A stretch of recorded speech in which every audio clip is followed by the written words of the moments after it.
According to the latest research, drinking 17 ounces of water can boost your metabolism upwards of about 30%. What? Because my question is always how? How is that even possible? So are you saying that if we superhydrate, it actually increases our height? Potentially, you need that substance in order to hydrate your disc. Now we have data that's affirming that Alzheimer's is really related to an inability of the brain to detoxify itself. So the glymphatic system is 10 times more active when you're sleeping, and getting those wastes out of your body, you need water to assist in that.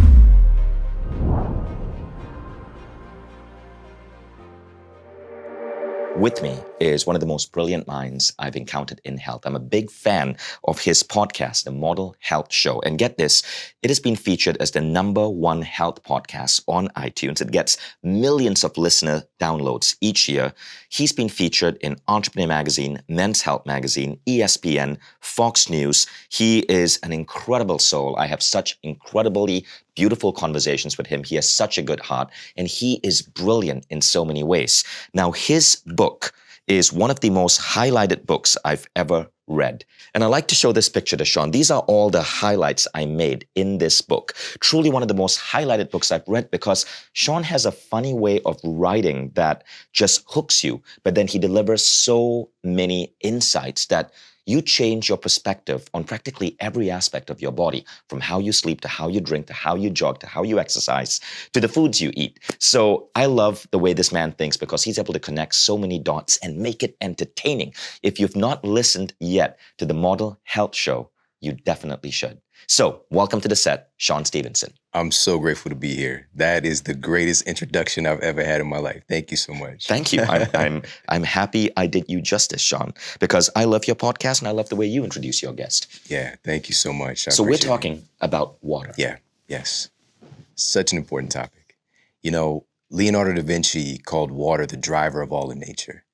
And it's one of those substances, you know, I think we become jaded by it because we're around it so much, especially if we're in a developed place.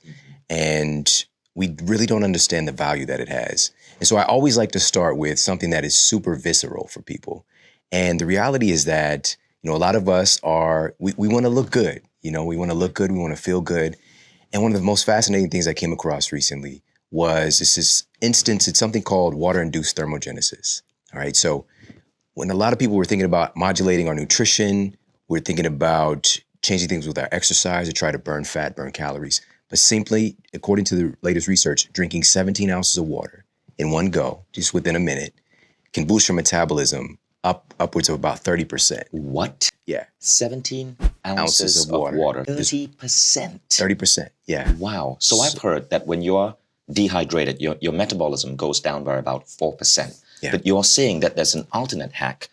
3 of these glasses, 30% boost in metabolic rate. That's correct. How long does that boost last? So it's going to last upwards of about 40 minutes. So you're going to burn somewhere around 30 to 40 additional calories just from drinking water. I see. Now, of course, we know that calories are not the whole story, right. But I just wanted to share that to get started, to get people thinking a little bit differently about, because my question is always how? How is that even possible?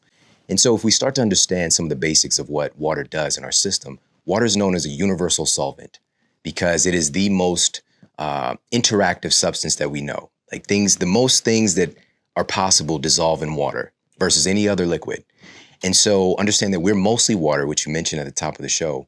But what does this actually mean? Number one, our blood is about 90% water. This is how our body is transporting nutrients and oxygen throughout our system. If we're dehydrated, this according to the US military, even 1%, this can start to damage our blood and also damage our cognitive function. Just 1% drop in our normal hydration level. So we've got our blood, we've got our synovial fluid, we've got our cerebrospinal fluid, we've got our brain, obviously. Well, maybe not so obvious. So let's talk about that. So the physical matter of our brain is mostly fat, protein, a little bit of carbohydrate. But the majority of our brains is over 70% water. And so again, a drop in around 1% to upwards of 5% literally causes shrinkage to your brain. And so if we're trying to be sharp, we're trying to be focused, we're trying to be our very best cognitively, and we're simply not drinking water, we're putting ourselves at a disadvantage. It's something so simple, but we overlook it. And so yesterday in my talk, I talked a little bit about my experience of having this so-called incurable spinal condition. And I had something called degenerative disc disease. So my discs were just kind of rapidly deteriorating. So much so that they were so compressed that I had 2 ruptures in my lower back. And the number one thing that makes up our disc is actually water. But it's actually one of the last places that get hydration because your body really works on a hierarchy. Your brain is a top priority of getting the hydration you consume. And it's delivered to all of your cells through these little protein channels called aquaporins, which we'll get to maybe a little bit later. And then your blood is obviously important. And your body's going to get the hydration to your disc whenever it can. And just a little fun fact, everybody gets shorter as the day goes on. And so you might start the day at 5'10", but by the end of the day, you could be down to 5'9", just because of gravity. A half an inch. So I didn't mean to say 5'9", 5'9 and a half, 3/4. So what that doesn't just make you increase your metabolic rate; it makes you taller.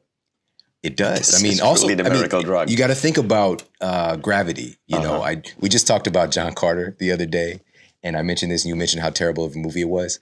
But when you think about it, we're constantly experiencing this force of gravity, and so when he went to Mars, he was like this superhuman because he didn't have that gravitational force, and his body was able to really express itself in a different way. And so, yeah, it's one of those things that compresses water. And so one of the number of people ask me, what did you do to reverse the condition? I'm not going to say it's the number one thing, but it's right up there, was I began to do this process called getting super hydrated each day. And I started to, digging into the research, I saw that your disc, or one of the last places to get hydrated, is through a process called remote diffusion, which we're going to talk a little bit about diffusion in a minute. It's super important. But you have to have so much water available in your body that it will get fed to your disc. All right. So again, just a small drop in that normal hydration level can cause dehydration to your disc in your back and increase risk of injury. So are you saying that if we superhydrate, it actually increases our height? Potentially, you need that substance in order to hydrate your disc. I see. And really every tissue in your body. Right. And so if you're lacking in that, you are putting yourself at a metabolic disadvantage, at a cognitive disadvantage, and also, I guess, at a height disadvantage too. Right. Yeah. So, what was so fascinating is we came here to Portugal, and I was on the plane, and I shared this little fun fact with my wife, which she got mad at me later about. She actually yelled at me today in the room with love. What was the fun fact? I told her that, and this is, again, super fascinating stuff, but we don't think about this. When you're on a flight, the air is, it's really, it's kind of like a processed air in a sense, and depending on the pilot, they can actually modulate this, but it's going to be some recycled air, and it's also, they're bringing in some air from the outside too. But the air is so dry, it's actually upwards of 3 times more dry than the Sahara Desert in an aircraft. Wow. And we don't think about it because we're not sweating, we don't have like the sun beaming on us, but it's diffusion. And what diffusion basically means is that water is moving from a place of higher concentration to lesser concentration. So it's literally pulling that water out of your body. It's sort of like, did you see the movie Aquaman? Yeah. Well, there's a scene when they go to the desert and they're trying to unlock this key to find, this map, to find this trident. And they're in the desert and this key is not working because they needed hydration. There was a time when the desert was an ocean. And so she basically, Mira, she's like a princess, underwater princess, and she pulls a little bit of water off of him and drops it on there. She pulls off his sweat. That's it. With telekinesis. And he was like, I could have just peed on it, But yeah, that's kind of what's happening, but we don't see it. And so one of the things that we experience when we travel, especially if you're flying, is, reductions in your mood. Your mood can go down a little bit. Also your energy, experiencing fatigue. Some people experience more pain, headaches, things like that. Just simply getting hydrated and being more proactive about it, especially when you're flying. Drink more because water is getting pulled from your body. And you're saying that actually influences our moods as well. Absolutely, absolutely. And here's why. So we know that our mood is really influenced by what's happening with our hormones and our neurotransmitters. That's really, when we're talking about feelings, these are the chemicals in our body that are sending messages throughout our cells that are telling all of your cells how you're feeling. And your neurotransmitters and your hormones are moving throughout your body on a water superhighway. And so again, dehydration causes those nice 4-lane highways to become like 1-lane Portugal back roads, right? And so, and no offense, it's beautiful, but just understanding that those pathways begin to get compressed and that communication starts to go down. And that's really what it is as far as our mood. Well, one of the big aspects of that, but even building the hormones themselves, guess what they're made of? Primarily water. Same thing with our mitochondria and our energy. The mitochondria themselves, which are really the energy power plants in our cells, which a lot of people have heard this statement before, but they're operating in a water medium as well. And so that dehydration is really affecting you at a cellular level, damaging your mitochondria, and literally can damage your DNA. So that's incredible. So that is so much in terms of how water influences our lives. I was not aware of a lot of these things, but let's go a little bit deeper. So you spoke about superhydration. You spoke about how drinking 17 ounces of water can increase our metabolic rate for the next 40 minutes by around 30%. What is a framework that we can think about from the time we wake up to the time we go to bed in terms of how we're consuming water? Perfect. When I ask people who come into my clinic for years, just basic things about drinking water, and they 9 times out of 10, they're like, well, I know I should be drinking more, And what I did was develop this tactic, and lots of my awesome friends have employed this tactic and have even put in books, like Aubrey Marcus put in his book, Win the Day. And it's called getting super hydrated, as I mentioned. And what I do is I take what's called an inner bath to start the day. And so the first thing I do when I wake up, I might go to the bathroom first, but then I'll have about a liter of water to start my day. And this is because a liter would be about, I think, somewhere around 32 ounces. Well, okay. It depends on the day, 24 to 32 ounces. Okay. And I do this to get a jump start, because once the day starts going. So that'll be around 4 glasses like this. Yeah, maybe a little bit more. 5, 6? Yeah, around 5 of those. Around 5 of these glasses. Okay. And I'm not saying everybody needs to do this, but it's a great opportunity, even if it's 16 ounces, to get a jump start on your hydration demands of your body, right? And to start your day. Plus, you're going to get that boost with the water-induced thermogenesis. You're setting your metabolism on, and you're giving, when you wake up in the morning, it's probably the most dehydrated that you are without exercising, because you've gone for 6, 7, 8 hours without drinking. And when you're sleeping, your body is going through a tremendous amount of metabolic processes. And there's a lot of metabolic wastes that are left over. And this is why your urine is usually so concentrated when you wake up in the morning. It's trying to flush that stuff out. And you need to replenish those fluids. And so, especially when you're sleeping, it's the activity of something called your lymphatic system, right? So I mentioned earlier, you have the lymphatic system, which is a water-based system. It's really your cellular waste management system of your body, which is super important. It's where a lot of your immune system is located doing its work. The lymphatic system detoxifies your brain. And there's essentially this break with the blood-brain barrier. And so the lymphatic system doesn't go there. And so your brain has its own waste management system, and it's 10 times more active when you're sleeping. And so now we have data that's affirming that Alzheimer's is really related to an inability of the brain to detoxify itself. And so if you're dehydrated, it's one of those underlying things. Are we providing the base material for your body to do its job, right? So the lymphatic system is 10 times more active when you're sleeping, and getting those wastes out of your body, you need water to assist in that. And so it's just, you're getting so many benefits by getting up, taking an inner bath. We take an outer bath, but taking that inner bath, 16 to 32 ounces can be an absolute game changer. I'm not saying you can't have coffee. Have some water first. Get that in. So that's really interesting. I'm not doing that. I realize when I wake up, I meditate, I exercise, I might make myself a smoothie, but I'm not taking water. And I now realize that is putting me at a disadvantage. So literally, you should be taking anywhere from 3 to 6 of these glasses, depending on what you're comfortable with. And I guess it depends on your body size as well. Absolutely. Right? Perfect. Yeah. In the morning when you wake up. Yeah. Fantastic. And another little tip with the body size, because that's important as well, because there's this cookie cutter statement of you need 8 ounce glasses of water each day. Huh? If somebody's in the NBA and they're 7 feet tall and, 280 pounds versus, somebody who's 5'1" and 100 pounds. And so just a general metric for people is taking your body weight, which, if you're 150 pounds, divide that number in half. That'll give you 75.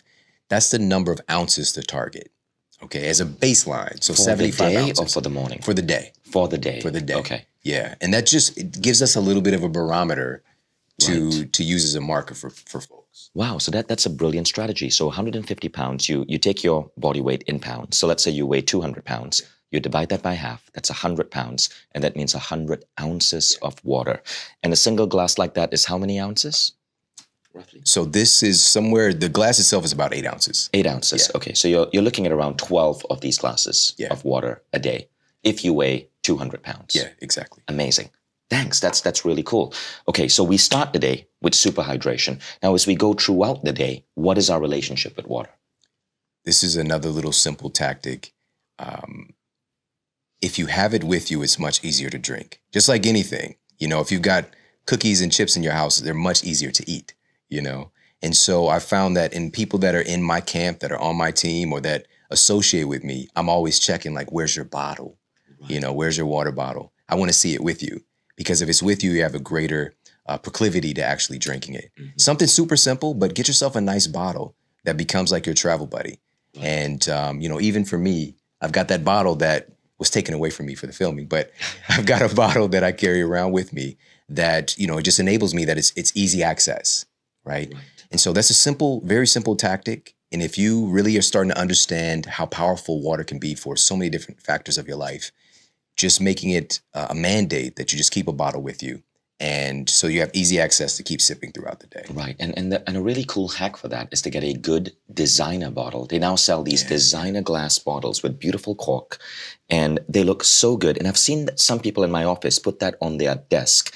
Not only does it remind them to drink water, but it almost serves as a vase. It looks so beautiful. Yeah. It lightens up the desk. Yeah. And so you kind of kill two birds in one stone. It beautifies your environment, and it also has water for you readily available. It beautifies you. It beautifies you. Right. I love that. And some of these bottles now also come with filters based on coconut fiber or charcoal, where it actually filters the water. It gives an additional layering of filtering to the water as you pour it in. Yeah. And there are some incredible brands out there. What would be a recommended Google search to find such bottles? This is such a great topic, and you just mentioned bottling it in glass. Mm-hmm.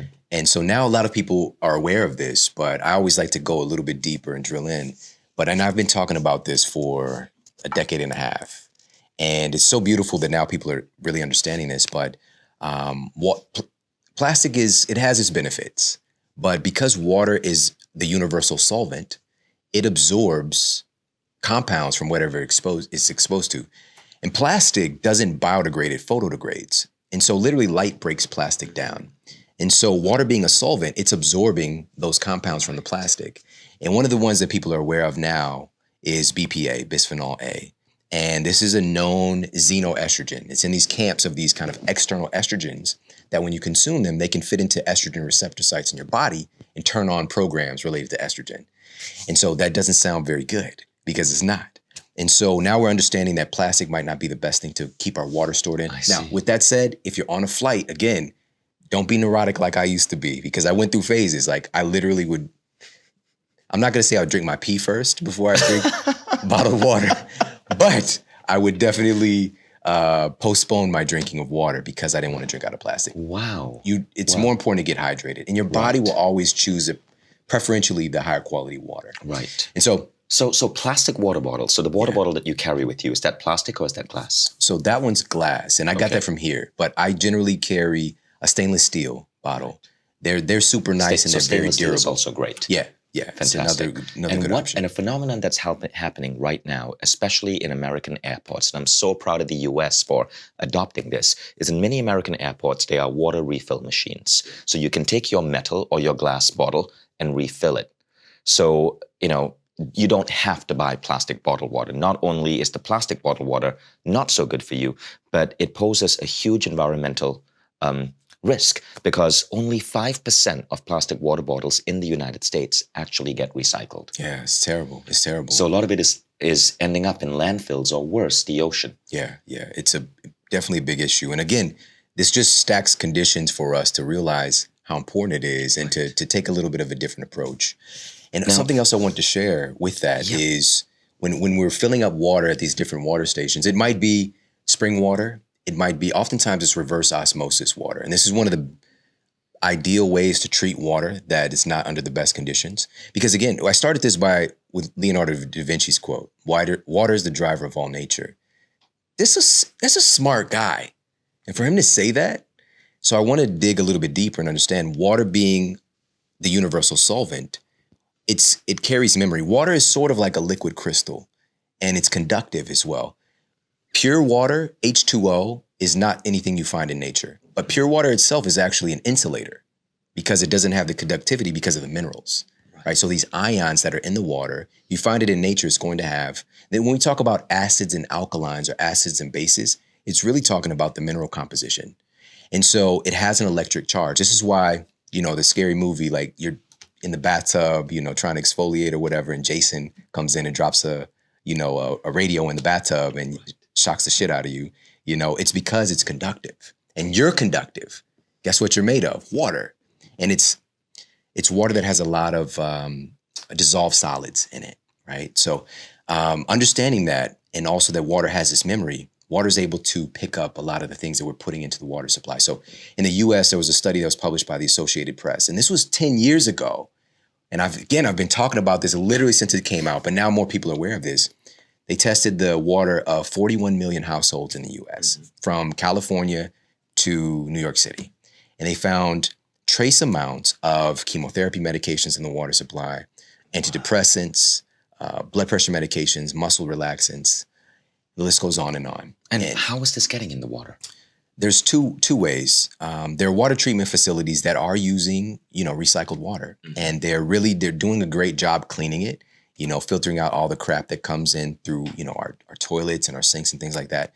I don't think a lot of people are aware of that. We just think that our water comes from somewhere, but sometimes it's actually recycled water. And so this is why they're adding. And so people who are taking these medications, the medications are passed They're pissing it into the water. Right? And the water is recycling because these molecules are so tiny. Yeah. It's near impossible to filter. Yeah. So we are creating water that's more and more highly concentrated in these medications. Yeah. And the thing is, it's not super alarming because the experts would say, well, these are such small micro amounts that it doesn't matter. It kind of matters, especially when we understand that things kind of bioaccumulate in our tissues. And so understanding that, because it can be a little bit scary and a little bit gross that the water is getting recycled. And this is not 100% of the cases, but in some cases. And so they're using very strong antibiotics, very strong chemicals to destroy every kind of pathogen that could be in the water. The main one is chlorine in the US. And this is what we use in swimming pools and things like that. Again, you want that if you're having recycled water. But here's the problem. It's used to destroy bacteria, pathogens, but you're mostly bacteria in your body, right? Your gut, and the research, it kind of changes a little bit, but we have upwards of somewhere around 50 trillion human cells. And you have 10 times more bacteria than you have human cells. Yeah, we have more bacterial cells than human cells, and roughly 3 to 4% of your body weight is made up of bacterial cells. We coexist. We're not just human, we're human plus our gut bacteria and the bacteria all across our body. They actually cause us to function. Exactly. And so when we're taking, a nice tall glass of chlorinated water, you're going to be taking out some of the good guys, right? And I've seen this just clinically, gut dysbiosis. And somebody's like, well, I drink plenty of water and just drilling down and kind of doing a survey of what's happening in their life, the things they're consuming. And we have a very antimicrobial, antibacterial culture now. Like we're trying to destroy everything. We thought that was the root of problems, but it's actually one of the things that supports our health, is supporting the friendly flora, because pathogenic bacteria are very crafty at sticking around, And so I just want people to understand but it's not. So if tap water, recycled tap water is bad, are there any situations where we could be drinking tap water? Or are you saying Definitely. Absolutely not? Again, if it comes down to it, I'm going to drink tap water rather than chronically dehydrate myself. Yes. But if you are aware enough to choose and to create strategy, there are better options. And for anybody who has tap water, even getting a simple filter, I recommend reverse osmosis, because when I say a simple filter, you can remove some things. Like we'll take an example of a popular one. Can I name drop here? Because yes, absolutely. All right, Brita is a really popular one in the US. But if you read the package, it literally just says removes the smell and taste of chlorine. It doesn't actually remove the chlorine. And it's made by Clorox, who makes bleach, Right. And so that's not going to be, there are going to be some impurities that get filtered out. But what we want is reverse osmosis would be a good choice. And what that does is it's pushing the water through a very, very, very tight, very small microscopic membrane, and it removes, like chlorine can't fit through there. I see. And so, but the problem with it is it's creating a blank slate of water, H2O, which again, that doesn't exist in nature. It's more of like a supplement. Right. And so what we want to do is bring back the conductivity, the electrical charge to the water. We can literally light a light bulb with this water having minerals in it. I see. And so again, it's lighting you up and giving your cells that energy.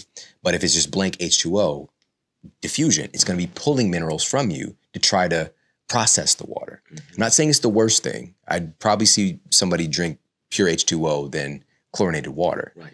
But so something simple, if you have a reverse osmosis system, is to simply add some minerals back to your water. This could be some liquid minerals. So give us a pathway on how to do that. Firstly, what reverse osmosis systems do you recommend, and what mineral? They're all really comparable. I don't want to. So no, I get that. But tell us at least a Google search we could put in. Yeah. To get started. Yeah. Reverse osmosis filters. Would that be something we can search I would for? Google best reverse osmosis system. Got it. Best reverse osmosis system. And do your homework, because something might be appropriate for you that's not for somebody else. Got it. I understand why. Some people get a whole house system. Some people get a little desktop. Right. Or best countertop. reverse osmosis system. Yeah. And then what are some of the additional supplements or nutrients we can put back in the water? Yeah. So there's liquid minerals. There are like ionic minerals that you can buy. Is that a brand that we search for, liquid minerals? There's one is called, I believe it's Trace Minerals. But I get mine from a company called Activation Products. Do you know Ian Clark by chance? No. Okay. So Activation Products has a great liquid mineral. So we can search for Activation Products and find. And what is the particular thing that we're looking for under Activation Products? Liquid minerals? Yeah, liquid minerals. Now we put that back in the water. Yeah, just put some mineral drops in there. Or something simple as some high That quality is a really salt. useful tip. Now, should we ever be buying water in plastic bottles? If you can avoid it, avoid it. If not, not just because it's bad for the environment, but because the plastic is bad for you. Yeah, you're definitely drinking plastic tea. Right. Yeah. Estrogen water. Plastic tea, estrogen water. Now explain that for a moment. Why do you call it estrogen water? Because of the xenoestrogens from the plastics. Wow. Okay, so this actually like messes up your biochemistry. Yeah, definitely. Amazing. Potentially do that. Yeah. Okay, so to summarize, tap water, in many cases, you can drink it, but over the long term, it's not the best option. Find a reverse osmosis filter.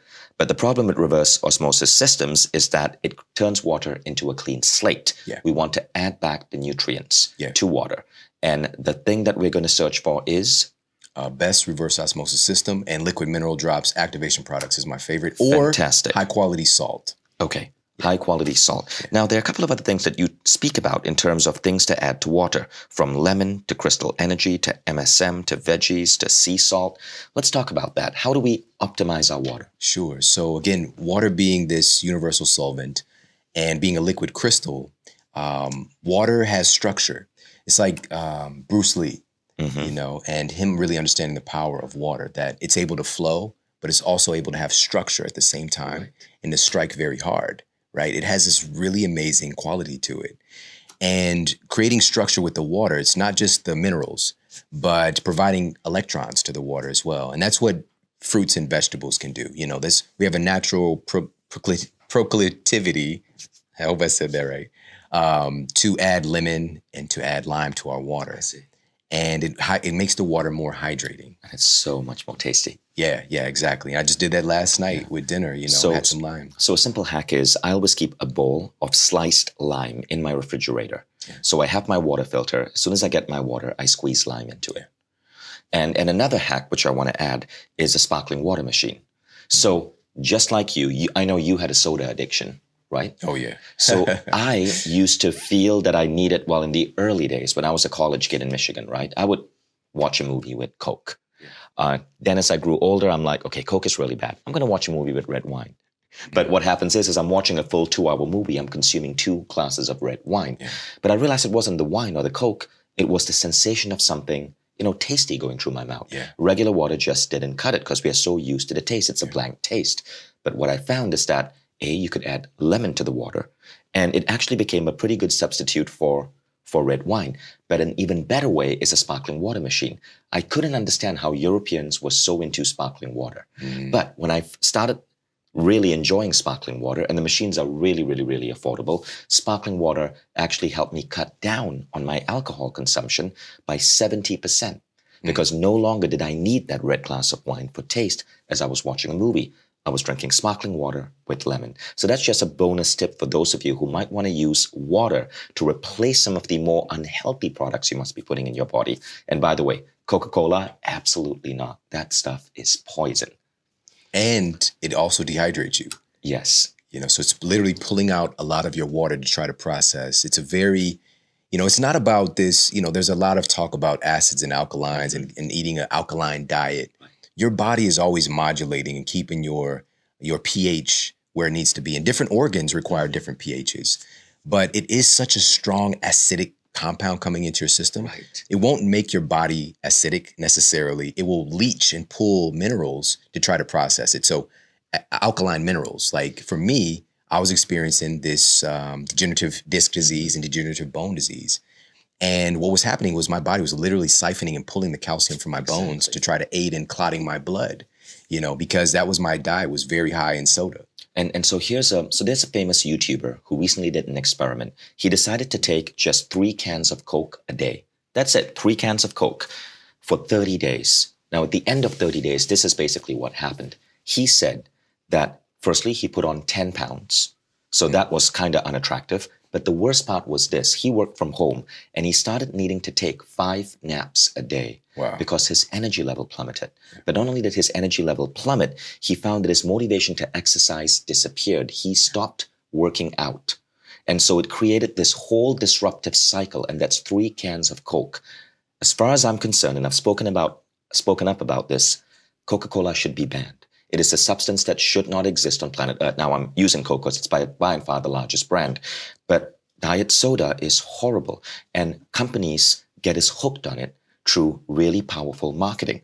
But they say spreading positivity. No, they're spreading diabetes and other bad things. Yeah. But it's brilliant how these companies, Coke, Pepsi, associate their poison with positive emotion and get billions of people hooked on it. Yeah. One of the first things I do for people who come and join Mindvalley, I bring in people from all across the world, 54 countries, is we get them off Coke. We do not serve soda in our office at all. It's just water, sparkling water, coffee. And even by our coffee machine, we avoid putting sugar. We used to have these moaning Italian syrups, just got rid of it. Not a single person complained. But as a result of these changes, the average person joins Mindvalley and they stop drinking Coca-Cola. They get rid of their sugar and coffee addiction. Average man now loses 10 kilograms, which is about 22 pounds in year 1 upon joining our company. Amazing. Right? And the thing is, they don't go through any pain or suffering doing that. Yeah. They just, because there's no availability of these things, they just reorient. I'm sure it's inconvenient for the first few days, but then your brain gets retrained. Yeah. So let's actually go into that. We spoke about what to drink. Let's talk about what not to drink. Let's talk about real quickly about soda. And I want you to also speak about diet soda, because that's a big misconception. Yeah. People think it's actually healthy. Yeah. And let's talk about alcohol. Absolutely. So the interesting thing, and I love that you shared that experiment that he did, and it's just a real testament to how powerful liquid sugar is. Because your body is just able to absorb that and get it into your bloodstream very, very quickly. And what's happening is you're getting this associated spike in your insulin levels, which that feeling of tiredness and fatigue is really a result of what's happening with their blood sugar, because the blood sugar is getting this huge spike and insulin's out doing its job to get that blood sugar back down. And then you go hypoglycemic. Like, you don't just go back to baseline, you go lower. And going through that process is just going to make you feel terrible. This is why people have to keep on going to the next soda, to the next cup of coffee, and just to try to make it through the day, or just keep passing out or napping. And so that's one of the big things with soda. And I already mentioned that it literally dehydrates you. It's the opposite of what your brain and your cells are wanting and looking for. And again, I'm not the police with this stuff. I understand there's situations, and if it's a consistent part of your daily ritual that you're consuming these things, you're really, really setting yourself up for failure. Right. And the funny thing is, it's very easy to get off the addiction. It's really simple to get off sugar. It takes about 7 days. I went through that. I couldn't drink coffee without sugar, right? So here's an experiment that happened to me. I was at A-Fest right here at this festival. This was 2014. And there was this guy from the military, from the South African military there. And he observed me adding sugar, a satchel of sugar to my coffee every morning, because I love starting my day with coffee, right? And I would also add some milk. And he said, Vishen, as a leader in personal growth, why are you doing that? And I was offended. I'm like, Anton, that was his name, Anton Koning. I'm like, Anton, I love my coffee. I'm going to get on stage. I want to make myself feel good. He goes, yes, but you're adding sugar to your coffee. You have no idea what that's going to be doing to your body. And I'm going to help you get off it. So I'm like, okay, I wanted to see what this guy could do, what magic this South African military dude could do. And he said, Vishen, it's really simple. Tomorrow, don't add a full satchel, add half a satchel. The day after that, add a quarter satchel. The day after that, just don't add sugar. Watch what happens. So I thought, okay, I'll play along. Second day, I added half a satchel. Coffee didn't taste as good, but it was still drinkable. It wasn't a big pain at all. The day after that, I added a quarter satchel. And the day after that, I really didn't need sugar anymore. And 4 days later, so it took me 4 days, and now it's been 5 years, I can't take coffee with sugar. And that is how fast it takes to retrain your brain. Literally, if you're willing to just go through 4 days of slowly desensitizing yourself to sugar, you can get off it. It's that easy. But I want you to touch on one quick thing. Diet Cola. Is that safe? Yeah, that's one of the greatest marketing ploys of all time. This concept that, even throwing the word diet in front of it is incredibly brilliant, but it's very evil, because here's the thing. And I shared this with you, I think in a conversation we had not too long ago, that some of the latest studies are finding that, number one, consuming these artificial sweeteners are related to, we already know there's data linking it to cancer. It'll even say it on the package of some of these things, like aspartame and things like that. But it'll say warning, laboratory animals cause cancer. It causes cancer. But now we're finding that it's also linked to dementia. And so looking at what's happening with our brain, we understand these artificial sweeteners are actually interacting with our brain cells. And that's really the thing to be aware of, because it's there's this category of compounds that's being referred to as these excitotoxins. And they're exciting our brain cells to the point that they can actually die. Now, that category in and of itself, again, a lot of this stuff is still debatable, in my opinion, but it's also something to be cautious of, because something's going on, because we know that drinking more diet soda is linked with dementia. We know that it's linked with diabetes as well, which is funny because you're not consuming any sugar. What's going on here? And what it's doing is it's increasing your desire for more calories and more sugar, because your cells are not actually getting the sugar that it thinks it's getting. There's this there's this interaction with your palate, and your brain is thinking it's associated with this sweetness. It thinks that it's getting these calories. Now, there are high quality sweeteners, and they're under this category of natural sweeteners that are low glycemic or non-glycemic, like stevia and things like that. I'm going to go out there and say I would even be cautious about that. We don't have the facts yet. Right. But right now, stevia itself, if you get the actual stevia leaf, which I've done years and years ago, it tastes a little bit sweet, but it's a little bit medicinal flavor to it as well, if that makes sense. But I'm a fan of these little liquid stevia drops, and just especially if you are somebody who's I don't like water. And there's a lot of people, and I understand. For my wife, she doesn't like drinking water in the morning. She finds if she heats the water up and drinks it with lemon, she enjoys it. She just did that in the room. And so you can use some liquid stevia drops, especially if it's sparkling water too. It can make it really nice, but I wouldn't lean too hard on those things either. Just go batshit crazy with dropping stevia into your water, 5 dropperfuls, but just having a little bit to make it attractive for you. And it's going to be safer according to the data that we have right now. Right.